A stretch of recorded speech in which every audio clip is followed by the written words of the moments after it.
नमस्कार साथियों, आप सभी का स्वागत है डीएलएड एकेडमी पर। मैं हूं एस कुमार। शिक्षण अधिगम की जो नवाचार हमारे बिंदु चल रहा है उसकी आज यह अंतिम क्लास है। मैंने आपसे कहा था कि हम 3 क्लासेज में नवाचार के बिंदु को कंप्लीट कर लेंगे। इससे पहले भी हम 2 क्लासेज में महत्वपूर्ण नवाचार कंप्लीट कर चुके हैं और जो बचे हुए नवाचार हैं उसको इस वीडियो में कवर कर लेंगे, जिसमें हम ज्ञान दर्शन, ज्ञान संकल्प पोर्टल, उल्लास नव भारत साक्षरता कार्यक्रम, इस्माइल जो 3 भागों में चला उस कार्यक्रम को पढ़ेंगे, हवा महल कार्यक्रम, अपार आईडी, ई पाठशाला कार्यक्रम, ई कक्षा कार्यक्रम, एजुशेट चैनल, SIQE, क्लिक और कल्प कंप्यूटर वाले कार्यक्रम, मिशन बुनियाद और मिशन समर्थ के बारे में पढ़ेंगे। तो L1 हो चाहे L2 हो, दोनों के लिए ये सभी नवाचार महत्वपूर्ण हैं और जो जो प्रश्न पूछे गए हैं हम उन सब प्रश्नों को यहाँ कवर कर रहे हैं। पिछले ग्रेड 3 की भर्ती में जितने प्रश्न पूछे गए हैं, साथ ही में उनके अलावा ग्रेड फर्स्ट, ग्रेड सेकंड, जहाँ नवाचार से संबंधित प्रश्न आते हैं, योजनाओं से संबंधित प्रश्न आते हैं नवाचारों में, तो उन सभी को यहाँ कवर किया है। आपको सभी जो पढ़ाए जाते हैं टॉपिक्स उनकी फ्री PDF दी जाती है टेलीग्राम चैनल पर। तो उसकी आपको क्या करना है, उसका लिंक मैंने आपको डिस्क्रिप्शन में दिया है, उसको आप ज्वाइन करके वहां से फ्री PDF प्राप्त कर सकते हैं। पहला कार्य आपका होता है कि आप पहले समझ लीजिए कि क्या इन नोट्स के अंदर मैंने बताया है और फिर आप चाहें इसे अच्छे प्रकार से प्रिंट कराकर PDF को पढ़ सकते हैं। शुरुआत करते हैं हमारे आज के महत्वपूर्ण बिंदु से, और वो महत्वपूर्ण बिंदु हैं कि ज्ञान दर्शन क्या है। पिछली ग्रेड 3 की जो भर्ती हुई रिटमेंस 2023, उसमें यह प्रश्न पूछा गया था। तो उसका जवाब था कि दूरदर्शन के द्वारा शिक्षा का जो टेलीविजन चैनल चलाया गया उसे हम कहते हैं ज्ञान दर्शन, या हम ऐसे कह सकते हैं कि दूरदर्शन द्वारा प्रसारित किए जाने वाला शैक्षिक कार्यक्रम वाला चैनल है। यानी दूरदर्शन के DD जो चैनल हैं, उस DD चैनल का एक ऐसा चैनल जिसको हम DD ज्ञान दर्शन 1 के नाम से जानते हैं, वो ज्ञान दर्शन है। तो वास्तविक रूप से आपको बस इतनी ही लाइन याद रखनी है कि दूरदर्शन द्वारा शिक्षा का जो टेलीविजन चैनल चलाया गया उसे ज्ञान दर्शन कहा गया। और ये जो ज्ञान दर्शन चैनल है, इसे वर्ष 1997 में शुरू किया गया। किसके द्वारा? MHRD के द्वारा। यानी कि इस चैनल के जितने भी राइट्स हैं, जिसकी ओनरशिप जो है, स्वामित्व, वह किसके पास है? MHRD के पास। MHRD क्या है? MHRD को हम कहते हैं मानव संसाधन विकास मंत्रालय, जो पहले शिक्षा मंत्रालय भी हुआ करता था। आज 2020 की नई शिक्षा नीति आने के बाद इस MHRD को हम वापस शिक्षा मंत्रालय के नाम से जानने लग गए हैं। तो शिक्षा मंत्रालय MHRD के पास 1997 में इस चैनल के राइट्स थे और तब से लेकर इसमें शिक्षा से संबंधित कार्यक्रम प्रसारित होते थे। और ये दूरदर्शन की तरफ से आने वाला शिक्षा का टेलीविजन चैनल है, आप समझ गए होंगे। अब हम समझते हैं अगले इंपॉर्टेंट पोर्टल के बारे में, जिसका नाम है ज्ञान संकल्प पोर्टल। ज्ञान संकल्प पोर्टल यानी कि एक ऐसा पोर्टल जो राजकीय विद्यालयों के लिए चलाया गया है, वहाँ भौतिक संसाधन उपलब्ध कराने के लिए। मतलब ऐसा समझिए कि जो दान दाता हैं, जो पैसे डोनेट करते हैं, और जो भामाशाह हैं, जो समाज में से आगे आकर जो है अपने पैसे खर्च करते हैं, किसके ऊपर? बच्चों की शिक्षा के ऊपर। तो उन भामाशाहों और दान दाताओं की तरफ से राजकीय विद्यालयों में भौतिक संसाधन उपलब्ध कराने के लिए जो एक पोर्टल बनाया गया उसे हम कहते हैं ज्ञान संकल्प पोर्टल। यह एक कोष के साथ आता है जिसे हम कहते हैं मुख्यमंत्री विद्यादान कोष। तो इस पोर्टल को मुख्यमंत्री विद्यादान कोष से जोड़कर रखा गया है। जिसमें क्या होता है? इसमें क्या होता है कि दानदाता अपने हिसाब से बच्चों के लिए टेबल, कुर्सी, पेन, पेंसिल, रबर, कटर और जो किताबें होती हैं उनके जैसे मान लो कि उनकी पढ़ाई के लिए आवश्यक जो चीज़ें हैं जो भौतिक रूप से उपलब्ध कराई जा सकती हैं, उनके लिए पैसे डोनेट कर सकते हैं। एक खास बात ये है कि दानदाता चाहे तो स्कूल को गोद ले सकता है या फिर स्कूल के लिए डोनेट टू स्कूल वाले जो ऑप्शन आता है इस पोर्टल में, उसमें डोनेट कर सकता है। ये दानदाता या भामाशाह शिक्षक भी हुए। तो जो स्कूल के शिक्षक हैं जो वहाँ पढ़ा रहे हैं राजकीय विद्यालयों में, वो भी प्रत्येक माह डोनेट करते हैं। आप 10 रुपए से लेकर 20 रुपए, 30 रुपए, 50 रुपए, 100 रुपए, 200 रुपए, 500 रुपए, हज़ारों रुपए आप अपने हिसाब से इस ज्ञान संकल्प पोर्टल पर जो है संसाधन उपलब्ध कराने के लिए जो डोनेट कर सकते हैं। ये जो ज्ञान संकल्प पोर्टल है 2017 5 अगस्त से शुरू किया गया है। तो आई होप ज्ञान संकल्प क्या है, पोर्टल और ज्ञान दर्शन क्या है, दोनों चीजें आपको समझ में आ गई होगी। 1997 में तो ज्ञान दर्शन का शिक्षा का चैनल दूरदर्शन के द्वारा शुरू किया गया था, जबकि ज्ञान संकल्प पोर्टल 5 अगस्त 2017 से शुरू किया गया पोर्टल है और इसमें मुख्यमंत्री विद्यादान कोष से यह संबंधित हैं। यहाँ भामाशाह और दानदाता अपने पैसे डोनेट करते हैं राजकीय विद्यालयों में भौतिक संसाधन उपलब्ध कराने के लिए। अब हम आ जाते हैं एक ऐसे कार्यक्रम जिसका स्वयं मैं भी प्रभारी हूँ। हर राजकीय विद्यालय में एक टीचर को उल्लास के निल्प कार्यक्रम बोले तो नव भारत साक्षरता कार्यक्रम का प्रभारी बनाया जाता है। अब इसमें क्या क्या होता है मैं आपको समझा देता हूँ। यह ऐसा कार्यक्रम है, निल्प जिसे कहा जाता है, एक ऐसा कार्यक्रम है जहाँ 15 साल से अधिक उम्र के जो व्यक्ति होते हैं, ऐसे असाक्षरों का चयन किया जाता है। पहले तो उनको सेलेक्ट करते हैं कि कौन 15 साल से अधिक पढ़ा लिखा है, मतलब 15 साल से अधिक उम्र का हो और जो असाक्षर रह गया हो, जो पढ़ा लिखा नहीं है, उनको चूज किया जाता है। तो असाक्षर मतलब कि ऐसा व्यक्ति जो पढ़ा लिखा नहीं है और जिसकी उम्र 15 साल से अधिक हो चुकी है, वह इस उल्लास नव भारत साक्षरता कार्यक्रम बोले तो नील्प में शामिल किया जाता है। क्यों? क्योंकि उसे नई शिक्षा नीति के बुनियादी साक्षरता एवं संख्या ज्ञान कार्यक्रम के तहत सिलेक्ट किया गया है। हम ये चाहते हैं विश्व भर में सभी साक्षर हो, सभी को पढ़ना लिखना आए, तो इसके लिए कार्यक्रम चलाया गया नव भारत साक्षरता कार्यक्रम। अब इसको क्या कहा जाता है समझते हैं।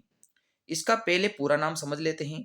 नील्प का पूरा नाम है, एन का मतलब न्यू, आई से मतलब इंडिया, एल का मतलब लिटरेसी, पी का मतलब प्रोग्राम। यानी न्यू का मतलब नव, इंडिया का मतलब भारत, लिटरेसी मतलब साक्षरता और प्रोग्राम का मतलब कार्यक्रम। नव भारत साक्षरता कार्यक्रम, न्यू इंडिया लिटरेसी प्रोग्राम इसे कहा जाता है। यह ग्रामीण और शहरी दोनों क्षेत्र के लिए चलता है और इसमें 60% खर्च करता है इस कार्यक्रम के लिए केंद्र और 40% खर्च करता है आपका कौन करता है राज्य। चूंकि एफएलएन कार्यक्रम जो है फाउंडेशनल लिटरेसी और न्यूमेरेसी बुनियादी साक्षरता का 2027 तक चलेगा, तो ये जो उल्लास का कार्यक्रम है नव भारत साक्षरता कार्यक्रम निल्प, यह भी 2027 तक चलेगा। और इसकी एक थीम बनाई गई है, वो थीम क्या है, सभी के लिए शिक्षा है। सभी के लिए शिक्षा मतलब जो प्रौढ़ व्यक्ति हैं, जो 15 साल से अधिक उम्र का है, उन प्रौढ़ के लिए उनको कहा गया है कि सभी के लिए शिक्षा है। वो चाहते तो वहां लिख सकते थे प्रौढ़ के लिए शिक्षा, किंतु उन्होंने प्रौढ़ शब्द का यूज नहीं किया। उन्होंने कहा कि सभी के लिए शिक्षा है और एक जैसी शिक्षा होना चाहिए। अब हम इसे समझते हैं। ये जो उल्लास का कार्यक्रम है यह 1 अप्रैल 2022 से चलाया गया है। क्यों चलाया गया है समझते हैं। हमारे एक अभियान चलता है एफएलएन के लिए, निपुण भारत अभियान। और निपुण भारत अभियान चला था 5 जुलाई 2021। कब चला है? 5 जुलाई 2021। पिछली आपको क्लास में मैंने पढ़ाया था कि नील एफएलएन के तहत निपुण भारत का जो कार्यक्रम है 5 जुलाई 2021 को चला और उसी के बाद अगले साल 1 अप्रैल 2022 को इस नील्प कार्यक्रम उल्लास का नव भारत साक्षरता कार्यक्रम चलाया गया। अब इसको उल्लास क्यों कह रहे हैं ये भी समझना है। इसका नाम तो केवल इतना होना चाहिए था नव भारत साक्षरता कार्यक्रम NILP, पर इसको उल्लास क्यों कहते हैं? उल्लास इसलिए कहते हैं क्योंकि नील्प कार्यक्रम को जिस ऐप के तहत चलाया जाता है उस ऐप का नाम है उल्लास। क्या नाम है? उल्लास। तो सारी चीजें आपके कवर हो चुकी होगी। 15 साल से अधिक असाक्षरों को चयन करके उनको एफएलएन में भर्ती करना है और 1 अप्रैल 2022 से यह चालू हुआ है नई शिक्षा नीति के तहत। और नई शिक्षा नीति में एक चीज आती है एसडीजी। एसडीजी क्या है इसको मैं आपको अगले वीडियो में समझाऊंगा। क्यों? क्योंकि आपको मैं नई शिक्षा नीति पढ़ाऊंगा, उसके अंदर पढ़ाऊंगा कि एसडीजी 4 क्या है, एसडीजी 3 क्या है, 2 क्या है, ए क्या है, तो वहां आपको अच्छे से समझ में आएगा। उस एसडीजी के चौथे भाग में आपको कहा गया है कि ग्लोबल एजुकेशन देनी है, वैश्विक शिक्षा, यानी विश्व भर में सभी को शिक्षित करना है। इसीलिए हमने यह प्रोग्राम चलाया है नील्प वाला। इसमें थीम थी सभी के लिए शिक्षा होगी, ग्रामीण और शहरी दोनों क्षेत्र में चलेगा 2027 तक। यहाँ खर्च 60:40 के अनुपात में केंद्र और राज्य सरकार करेगा। इसका पूरा नाम आपको समझा दिया है। इसका जो ऐप होता है ना नील्प का, उस ऐप का नाम है उल्लास, जहाँ असाक्षर व्यक्ति और जो पढ़ाने वाले हैं वीटी वॉलेंटियर टीचर, जिसको हम स्वयंसेवी शिक्षक कहते हैं, उनका पंजीयन रजिस्ट्रेशन होता है। तो उल्लास ऐप क्या है? नील्प कार्यक्रम को जो है सुचारू रूप से संचालित करने वाला ऐप है। और यहाँ जो परीक्षा होती है नील्प की, यह साल भर में 6-6 महीने में 2 बार करवाई जाती हैं। एक बार तो मार्च में और एक बार सितंबर में करवाई जाती हैं। तो आपको दोनों चीज़ याद रखनी है कि नील्प की जो परीक्षा है वह 2 बार होती है साल भर में, मार्च और सितंबर में। और ये जो 2 बार परीक्षा होती हैं, इस परीक्षा को लेता है NIOS, यानी कि इसका संचालन या मूल्यांकन करने वाली संस्था कौन सी है? NIOS। NIOS क्या है?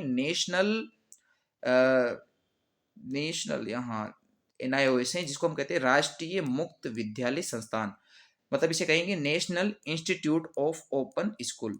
यानी कि मुक्त जो शिक्षा होती है, उस ओपन ओपन स्कूल वाला जो कार्यक्रम है, ओपन स्कूल मतलब एक ऐसी संस्था जो राष्ट्रीय रूप से, मतलब 10वीं 12वीं या जो पढ़ा लिखा नहीं है उसको शिक्षित करने का कार्य करती है, वो है NIOS। वापस बता देता हूँ, national institute of open school education.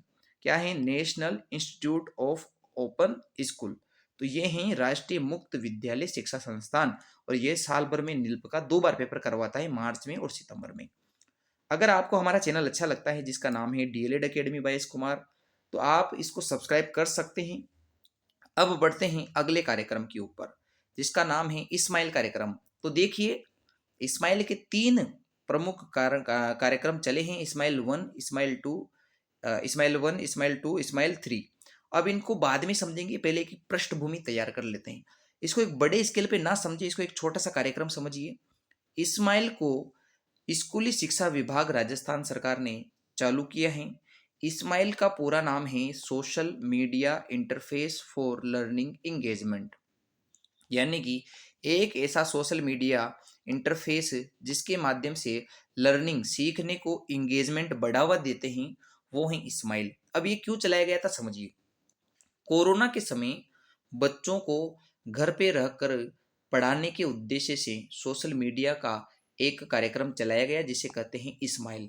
तो कोविड-19 से हर घर बच्चे को पढ़ने की सुविधा मिल सके, उनका शैक्षणिक स्तर सुधर सके, उनके पाठ्यक्रम के अनुसार विषय सामग्री पहुंच सके, तो इसलिए कक्षा 1 से 12 तक के सभी बच्चों के लिए इस्माइल कार्यक्रम चलाया गया। जहां जो विषय वस्तु होती थी वह RSCERT उदयपुर ने तैयार की हैं। यानी इस्माइल कार्यक्रम के तहत कक्षा 1 से 12 तक की जो विषय वस्तु थी, जो पढ़ने की सामग्री थी, वह किसने तैयार की? RSCERT ने।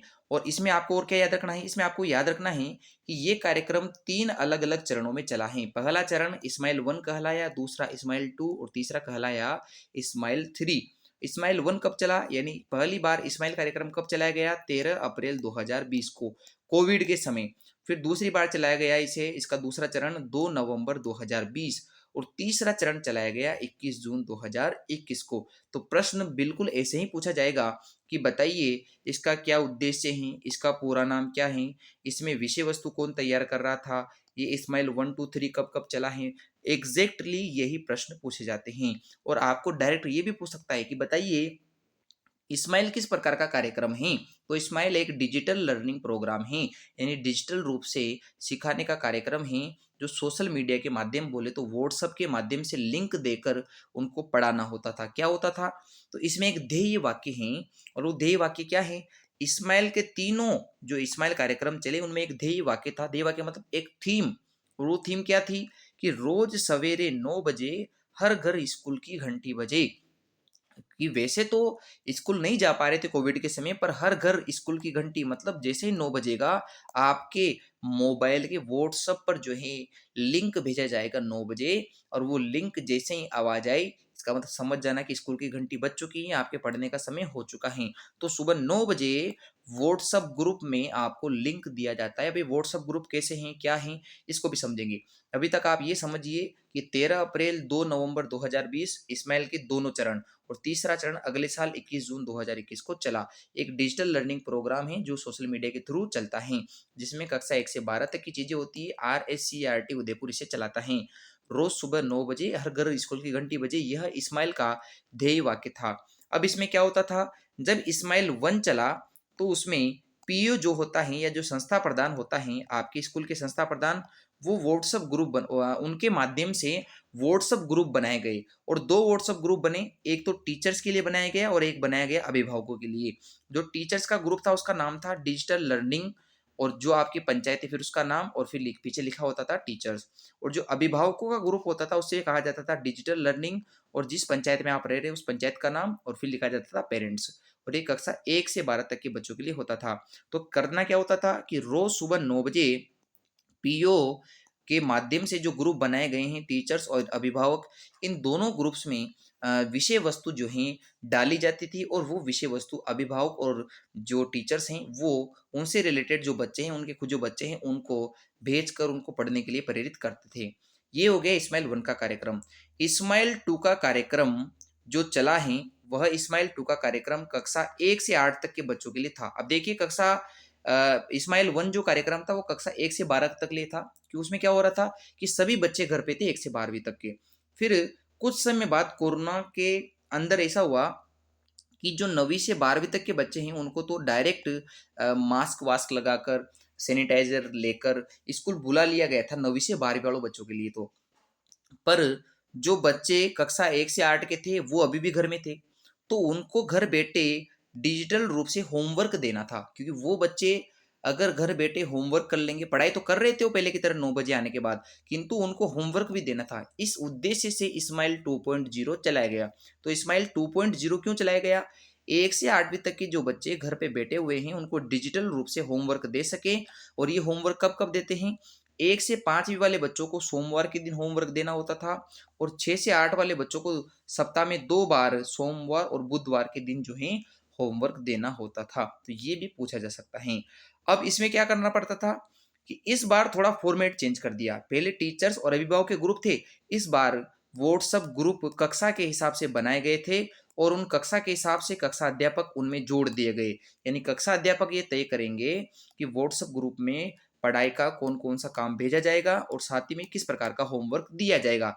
एक क्लास के सभी बच्चे एक व्हाट्सएप ग्रुप में आ गए थे, तो कक्षा अध्यापक को काम देना आसान हो जाता था।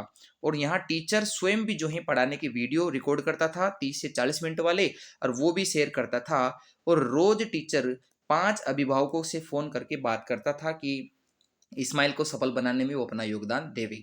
तो इस्माइल 1 समझ में आ गया होगा। 9 बजे टीचर्स और अभिभावकों के ग्रुप में पीओ के माध्यम से कंटेंट मिलता था, वो बच्चे पढ़ते थे। फिर इस्माइल 2.0 क्यों चलाया गया? क्योंकि 9वीं से 12वीं वाले बच्चे तो स्कूल जाने लग गए, तो उनके लिए तो क्या हो गया कि वो तो वहां जाके पढ़ लेंगे ऑफलाइन। पर जो बच्चे हैं 1 से 8 वाले जो घर बैठे हुए हैं, तो उनको व्हाट्सएप ग्रुप कक्षा के हिसाब से बनाकर कक्षा अध्यापक उनमें 30 से 40 मिनट के प्रति विषय रिकॉर्ड करके भेज देते थे, और रोज 5 अभिभावकों से बात करते थे, और बच्चों को होमवर्क दिया जाता था।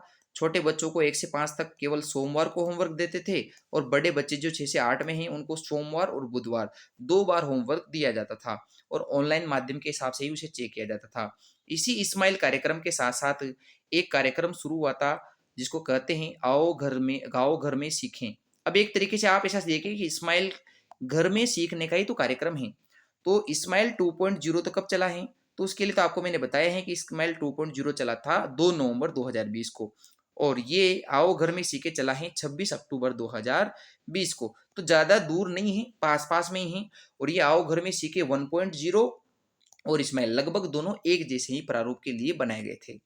अब हम बात करते हैं इस्माइल 3.0। जब इस्माइल 1 चल गया, इस्माइल 2 चल गया, तो इस्माइल 3 क्यों चलाया गया है?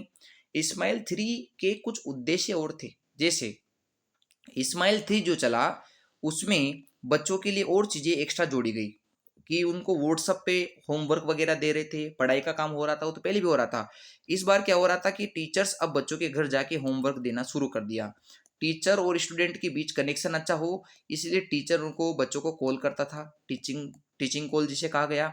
होमवर्क शीट देने लग गए, पोर्टफोलियो बच्चों के जो कार्य होते थे वो चेक होने लग गए, और साथ ही में बच्चों से प्रश्नोत्तरी भी कार्यक्रम करना शुरू कर दिया। तो प्रश्न ऐसा आएगा कि कौन सा जो वाक्य हैं वो आपके इस्माइल 3 से संबंधित नहीं है, तो आपको याद रखना है कि प्रश्नोत्तरी भी थी, होमवर्क शीट भी थी, पोर्टफोलियो था, टीचर स्टूडेंट का कनेक्शन था, और घर जाकर होमवर्क देना था, ये भी इसमें किया गया। तो तीनों में कुछ ना कुछ बदलाव करके लोग 3 चरणों में इसे लागू किया गया था। अब इस्माइल 3.0 के साथ साथ आओ घर में सीखे 2.0 भी शुरू किया, क्योंकि आओ घर में सीखे पहला वाला तो इस्माइल 2.0 के साथ ही लॉन्च कर दिया था, और इसे इस्माइल 3 के साथ आओ घर में सीखे 2.0 को लॉन्च किया गया। तो ये अलग अलग नहीं है, आप इसे इस्माइल का ही एक कनेक्शन समझिए। अब देखिए, इस्माइल के अंदर जितने भी पढ़ने की सामग्री थी वह राज्य स्तर पर RSCRT के द्वारा तैयार होता था, फिर वह संभागीय स्तर पर JD महोदय के पास, संयुक्त निदेशक के पास पहुंचता था, फिर वहां से पहुंचता था CDO सर के पास, मुख्य जिला शिक्षा अधिकारी के पास, फिर वहां से पहुंचता था CDO के माध्यम से CBO, मुख्य ब्लॉक शिक्षा अधिकारी के पास, और फिर पहुंचता था संस्था प्रधान PO के पास, यानी कि पंचायत एलिमेंट्री एजुकेशन ऑफिसर के पास, या urban cluster education elementary education officer. तो ये हैं कि सबसे पहले RSCRT, फिर JD, फिर CDO, फिर CBO और फिर PO। यहाँ इस प्रकार से उनके पास जो पढ़ाने की सामग्री वो पहुंचती थी इस्माइल कार्यक्रम के तहत। तो इस्माइल कार्यक्रम समझ में आ गया होगा। अब हम बढ़ते हैं हवा महल कार्यक्रम। हवा महल कार्यक्रम शिक्षा वाणी जो हमने पढ़ा है पिछले वीडियो में, उस रेडियो कार्यक्रम के तहत आने वाला प्रत्येक शनिवार को एक कार्यक्रम होता था। उसमें कुछ भी नहीं है, ऐसा समझिए कि जो शिक्षा वाणी कार्यक्रम है उसी के अंदर प्रत्येक शनिवार को हवा महल के नाम से कार्यक्रम होता था। क्योंकि रेडियो कार्यक्रम है तो हम ये समझ के चलते हैं कि शिक्षा वाणी में ही एक रेडियो कार्यक्रम आता था प्रत्येक शनिवार को। इम्पोर्टेंट बात यह है कि हवा महल केवल शनिवार के दिन आने वाला रेडियो कार्यक्रम था जो शिक्षा वाणी के तहत ही आता था। और ये कार्यक्रम 2 मई 2020 को हवा महल लॉन्च किया गया, और इसमें कहा गया है कि यह कोरोना के समय बच्चों का झरोखा है। प्रश्न बहुत सी बार आए हैं कि किसे कोरोना के समय बच्चों का झरोखा कहा गया है, तो ये कहा गया है आपके हवा महल कार्यक्रम को। और ये जो हवा महल कार्यक्रम है इसे RSCERT के द्वारा संचालित किया गया है, और इसमें सहायता ली गई थी डाइट से। अब इसमें क्या होता था कि बच्चों की पढ़ने और पढ़ाने से संबंधित रुचि पैदा हो, कहानी और गतिविधियों के माध्यम से बच्चों में जो लर्निंग गैप है, जो बच्चे सीख नहीं पाए हैं उनको सिखाया जाएगा। हाई जो क्वालिटी चिंतन है वो बच्चों में विकसित हो सके, और लर्निंग प्रोसेस जो सीखने सिखाने की प्रक्रिया है उसको क्रिएटिव और रोचक, बोले तो प्रभावी, इंटरेस्टिंग बना सके। इस उद्देश्य से हवा महल चलाया गया। चूंकि हवा महल में 5 मंजिलें हैं, उसी तरह इस हवा महल कार्यक्रम में 5 क्रियाकलाप होते थे। और 5 क्रियाकलाप कौन कौन से हैं? एक क्रियाकलाप का नाम है आज की कविता, दूसरे क्रियाकलाप का नाम है आज की कहानी, फिर है आज की किताब, आज की गतिविधि और टीचर्स कॉर्नर। और ये एज ग्रुप भी मैंने मेंशन किए। आपको एज ग्रुप याद नहीं रखने हैं, एज ग्रुप नहीं पूछा जाएगा, बस आपको इतना याद रखना है कि हवा महल में जिस प्रकार 5 मंजिलें हैं उसी प्रकार हवा महल कार्यक्रम में 5 क्रियाकलाप होते थे। पहला आज की कविता के नाम से, दूसरा आज की कहानी, फिर आज की किताब, फिर गतिविधि और टीचर्स के कॉर्नर के नाम से। और बाद में यानी वर्तमान में इसमें एक और नया छठा क्रियाकलाप जोड़ दिया गया जिसका नाम है हमारा पुस्तकालय। तो ये इंपोर्टेंट प्रश्न है, करंट अफेयर्स के नाम से भी पूछ सकता है कि हवा महल कार्यक्रम जो 2020 में 2 मई को चलाया गया, इस कार्यक्रम का जो छठा या नवीनतम क्रियाकलाप है उसका नाम क्या है? हमारा पुस्तकालय। और उसके पहले वाले कौन कौन से हैं?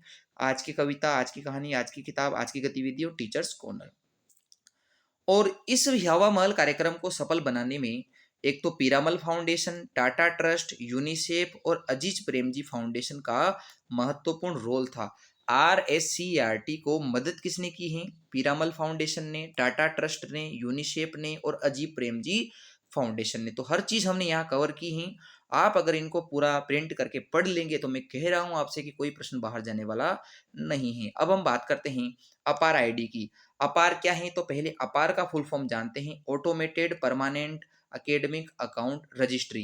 देखो अपार का पूरा नाम क्या है? Automated permanent academic account registry. आपको 2-5 बार इसकी प्रैक्टिस करनी पड़ेगी ताकि पेपर के दिन आपके सामने ये चीज आए तो आप भूले नहीं। ये क्या है? तो भारत के जितने भी विद्यार्थी हैं उन सभी की एक डिजिटल आईडी बनाई गई है 12 अंक की। और ये 12 अंक की ID one nation one student के तहत बनाई गई है जिसे हम अपार आईडी कहते हैं। और यहाँ बच्चे को इस अपार आईडी के तहत बच्चे को एक पेन नंबर अलॉट किया जाएगा। पेन नंबर मतलब परमानेंट एजुकेशन नंबर। बच्चे को एक पेन नंबर अलॉट किया जाएगा जो बच्चे के आधार कार्ड से जुड़ा होगा, ताकि भविष्य में जो फर्जी डॉक्यूमेंट से नौकरी लगते हैं, जो फर्जी मार्कशीट लगा के नौकरी लगते हैं, उन पे नकल कसी जा सके और बच्चे की जो एकेडमिक अचीवमेंट है, बच्चे ने क्या-क्या हासिल किया है अकादमिक स्तर पर, वो भी डिजी लॉकर पर डिजिटल फॉर्मेट में आपको पता लग जाएगा।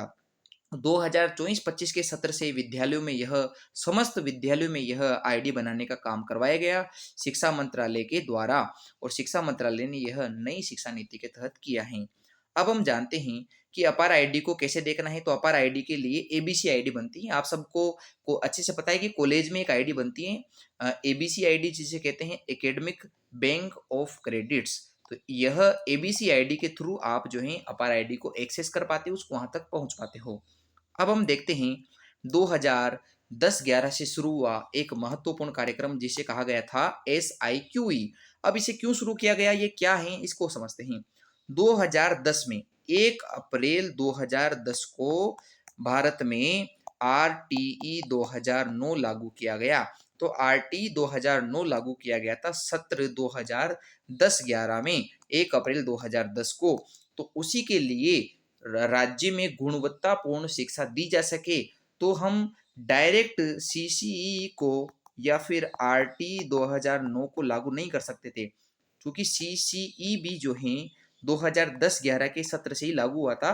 तो हम CCE को लागू करना चाहते थे पर उसको अचानक लागू नहीं कर सकते थे, इसलिए CCE के एक विकल्प के तौर पर हमने SIQE नाम से कार्यक्रम चलाया। वापिस समझते हैं, 2010-11 में RTE 2009 भी चला और CCE भी चला है 2010-11 सत्र से। तो CCE को डायरेक्ट बड़े रूप में लागू नहीं कर रहे थे, उसको एक पायलट प्रोजेक्ट का मतलब होता है एक छोटे क्षेत्र में लागू करना था। पहले उसको देखना था कि क्या इसके रिजल्ट वास्तव में पॉजिटिव आ रहे हैं कि नहीं आ रहे हैं। इसलिए इसे जयपुर के 20 शहरी स्कूलें और अलवर के 40 ग्रामीण स्कूलों पे लागू किया गया, और इस प्रोग्राम को कहा गया SIQE। SIQE का मतलब state initiative for quality education, यानी राज्य में गुणवत्तापूर्ण शिक्षा की एक पहल होनी चाहिए। ये हमारे राजस्थान में गुणवत्तापूर्ण शिक्षा मिले, इसकी एक पहल थी। CCE को तो लागू करना था, पर उसको किस नाम से लागू किया गया, SIQE के नाम से। केवल कितने विद्यालयों में, 60 विद्यालय। 60 में से 20 तो कहाँ के थे, जयपुर के शहरी विद्यालय, और 40 ग्रामीण विद्यालय थे अलवर के। और कक्षा 1 से 5 तक के इन विद्यालयों में लागू किया गया था। वापस समझना है, ये जो 60 स्कूलें थी वो कक्षा 1 से 5 वाली थी। 2010-11 में इसे शुरू किया गया। अब ये पायलट प्रोजेक्ट सफल हो जाता है और फिर इसे संपूर्ण राजस्थान में 2015-16 के सत्र में लागू किया गया। तो प्रश्न जैसे पूछे वैसे बतानी है कि SIQE की शुरुआत पायलट प्रोजेक्ट के रूप में 2010-11 में हुई और संपूर्ण राजस्थान में इसे 2015-16 में लागू किया गया था। इसमें एक आदर्श वाक्य है। वो वाक्य क्या है कि सब बच्चे सीख सकते हैं और सब शिक्षक पढ़ा सकते हैं। तो हर टीचर पढ़ा सकता है, हर बच्चा सीख सकता है। इस वो नारे के साथ, इस वाक्य के साथ SIQE की शुरुआत की गई थी। इसके अंदर कई सारी गतिविधियां जोड़ी गई, जैसे बाल केंद्रित गतिविधियां जिसे कहा गया CCP, चाइल्ड सेंटर्ड पेडागोजी, यानी अब ऐसा शिक्षा शास्त्र, ऐसी किताबें तैयार की जाएगी जो बाल केंद्रित हो, बच्चे के मानसिक और शारीरिक दोनों पक्ष से संबंधित होना चाहिए। बच्चों को खेल खेल में सिखाया जाएगा। कक्षा पहली दूसरी वाले बच्चों को ABL किट के माध्यम से, ABL का मतलब एक्टिविटी बेस्ड लर्निंग, कक्षा 1 और 2 के बच्चे के लिए SIQE में एक ABL किट की बात कही गई थी। तो ABL किट क्या है, एक्टिविटी बेस्ड लर्निंग, के बच्चों को खेल खेल में सिखाएं, उसके लिए कक्षा 1 और 2 के बच्चों के लिए बनाया गया था।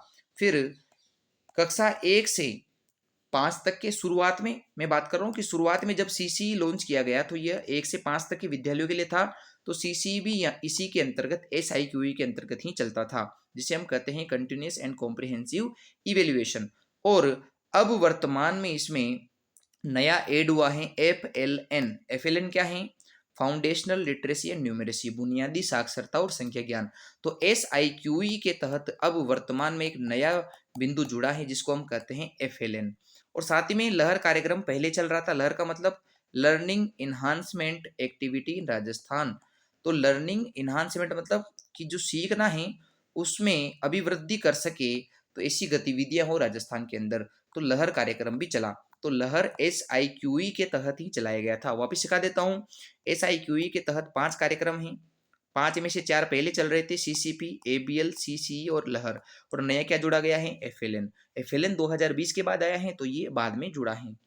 अब इस एसआईक्यूई कार्यक्रम को संचालित करने के लिए 5 संस्थाएं हैं। तो 5 संस्थाएं कौन कौन सी हैं? एक तो है आरएससीईआरटी। अब इसका नाम बार बार क्यों आ जाता है? क्योंकि यह राज्य में अकादमिक कार्य की सबसे बड़ी संस्था है। तकनीकी और वित्तीय समर्थन देने के लिए यूनिसेफ जो है अंतर्राष्ट्रीय स्तर पर सबसे बड़ी संस्था है।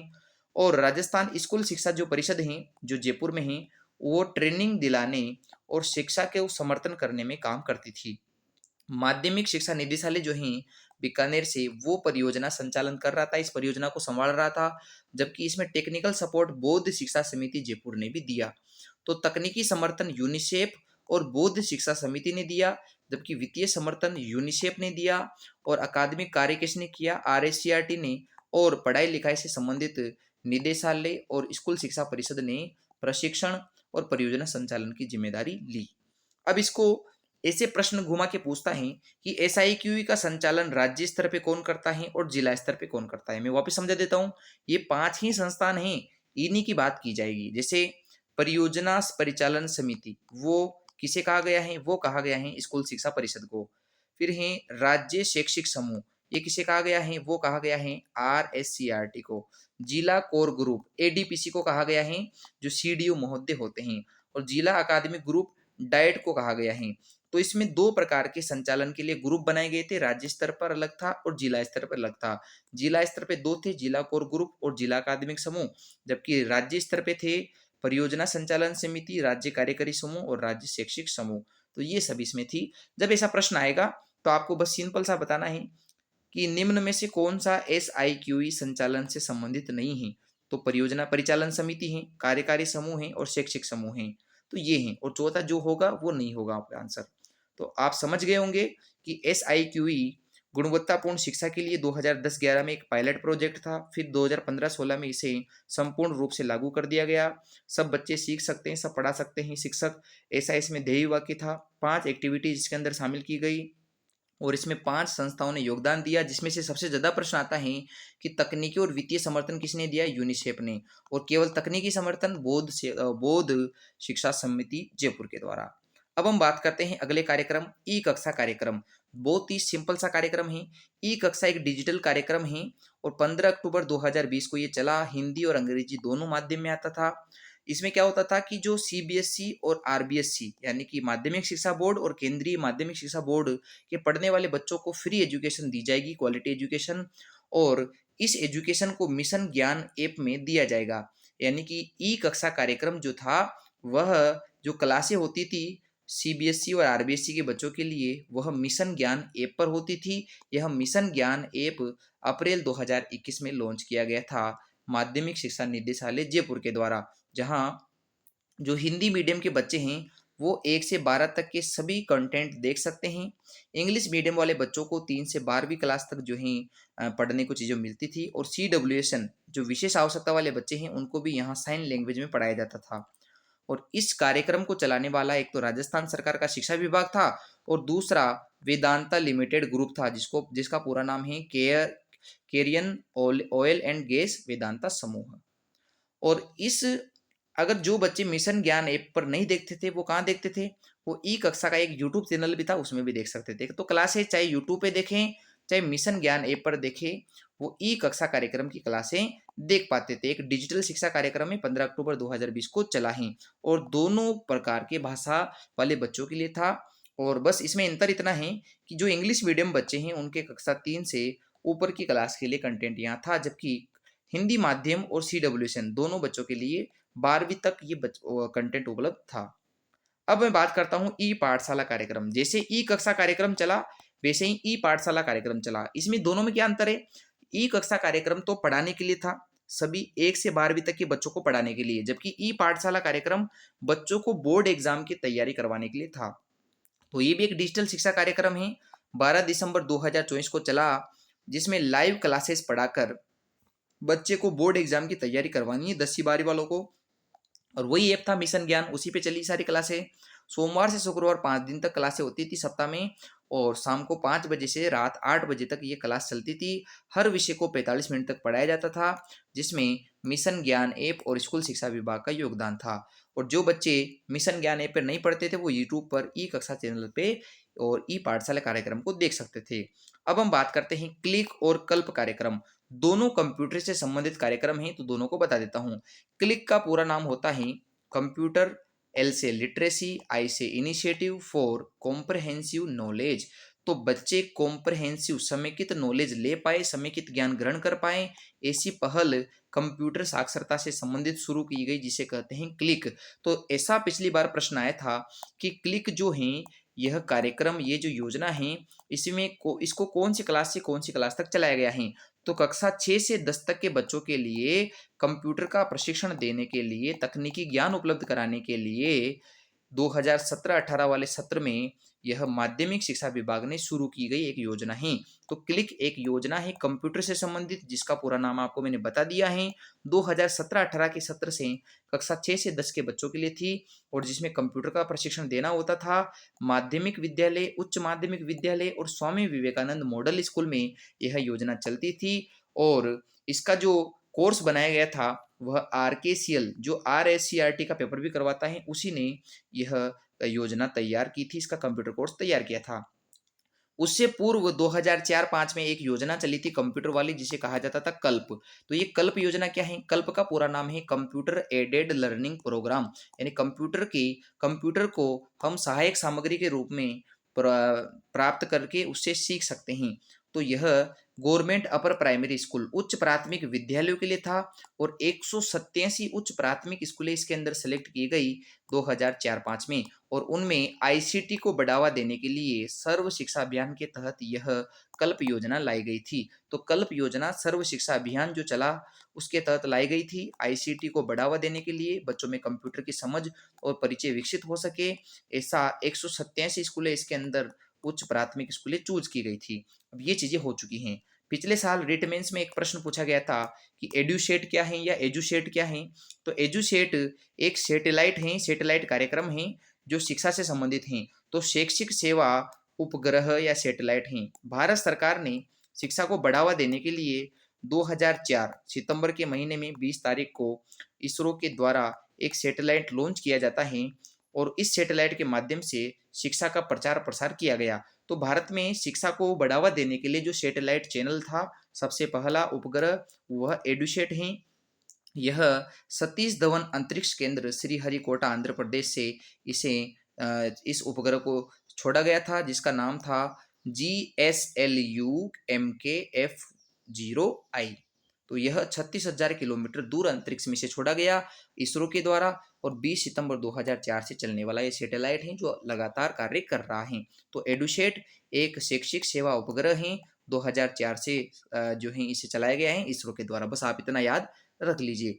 अब हम लास्ट में 2 कार्यक्रम पढ़कर इस आज की क्लास को समाप्त करेंगे। कार्यक्रम का नाम है मिशन बुनियाद, और फिर है मिशन समर्थ। मिशन बुनियाद जो कार्यक्रम है, पिछली बार पेपर में पूछा गया था कि ये क्या है। तो ये एक डिजिटल लर्निंग कार्यक्रम है जो 5 सितंबर 2022 शिक्षक दिवस के दिन संपूर्ण राजस्थान में लॉन्च किया गया था। क्यों लॉन्च किया गया था?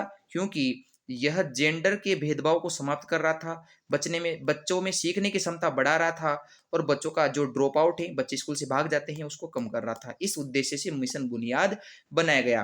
पहले इसको एक पायलट प्रोजेक्ट के रूप में चलाया गया था 6 जिलों में। तो ये भी प्रश्न आ जाता है कि मिशन बुनियाद पायलट प्रोजेक्ट के रूप में कितने जिलों में चलाया गया? 6 जिलों में। और वो 6 जिले कौन कौन से हैं? भीलवाड़ा हैं, उदयपुर हैं, सिरोही हैं, करौली हैं, सीकर हैं, धौलपुर हैं। इनमें चलाया गया था दिसंबर 2020। और फिर इसे 2022 में 5 सितंबर शिक्षक दिवस के दिन इस डिजिटल लर्निंग कार्यक्रम को शुरू किया गया, जिसके ये 3 उद्देश्य मैंने आपको समझा दिए हैं। अब लास्ट है मिशन समर्थ क्या है? जो असमर्थ बच्चे हैं उनको समर्थ बनाना, मतलब CWSN बच्चों को उनमें राजस्थान में डिजिटल कंटेंट उपलब्ध हो जाए। जो CWSN बच्चे हैं उनके लिए भी डिजिटल कंटेंट उपलब्ध हो जाए, तो ऐसा करने वाला राजस्थान पहला राज्य बना मिशन समर्थ चलाकर। तो मिशन समर्थ क्या है? CWSN जो असमर्थ बच्चे हैं उनको समर्थ बनाया जाएगा, उनको डिजिटल कंटेंट दिया जाएगा कक्षा 1 से 12 तक। कोविड-19 के समय इसे 21 जून 2021 जो आपका स्माइल 3 कार्यक्रम था, उसी के साथ लॉन्च किया गया। तो स्माइल 3.0 आओ घर से सीखे 2.0 और मिशन समर्थ तीनों एक ही दिन चले हैं और तीनों की डेट क्या है 21 जून 2021। तो आई होप आपको ये जो पढ़ाए गए नवाचार हैं समझ में आ गए होंगे, आपने अच्छे प्रकार से समझा सुना, इसके लिए आपका बहुत बहुत धन्यवाद। अब हम नई शिक्षा नीति अगले ही जो वीडियो होगा उसमें पढ़ने वाले हैं।